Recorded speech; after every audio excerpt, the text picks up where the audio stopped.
Welcome back, future criminologists. In this video, we will be discussing the crime of inciting to war or giving motives for reprisal. Let us define first what is inciting to war.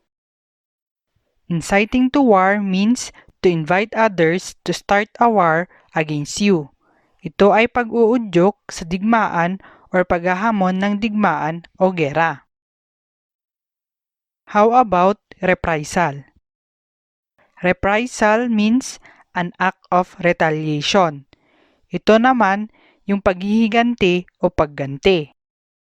Reprisal is any kind of forcible or coercive measure whereby one state seeks to exercise a deterrent effect or to obtain redress or satisfaction, directly or indirectly, for consequences of the illegal acts of another state, which has refused to make amends for such illegal conduct.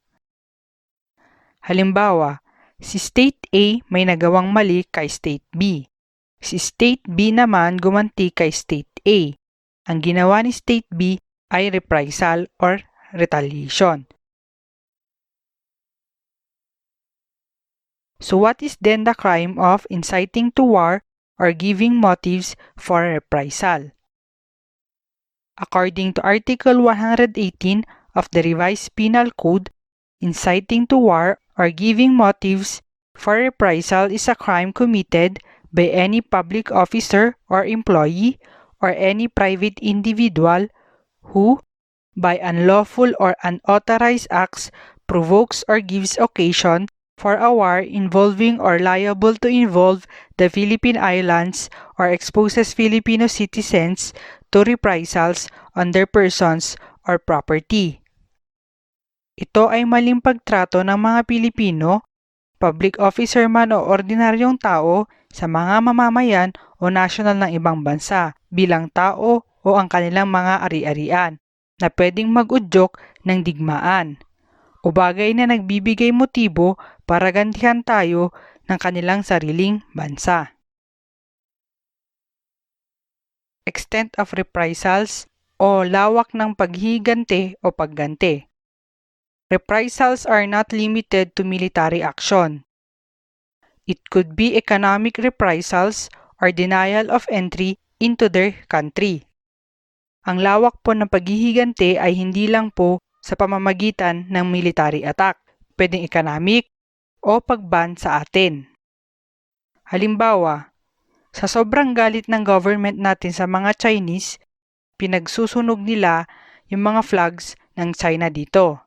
Itong act na ito pwedeng mag-cause ng reprisal. Anong pwedeng gawin ng Chinese government? Pwedeng actual war, barilan, ganun. Malamang talo tayo dito, di ba? Pwede rin i-close nila yung borders nila, wala nang Pilipinong pwedeng pumunta doon at magtrabaho. O, pwede ring walang pag-ban o digmaan pero i-abuse nila or i-discriminate nila ang mga Filipino citizens ngayon na nandoon. Kailan naman nangyayari itong crime na to? This is committed only during peacetime. Reprisal is resorted to for the purpose of settling a dispute or redressing a grievance without going to war. Wala pang war nung ginawa yung crime na to kasi nga naghahamon ka pa lang o nagbibigay ka pa lang ng motibo para gantihan ka. Thank you for watching. If you like this video, don't forget to share it and to subscribe.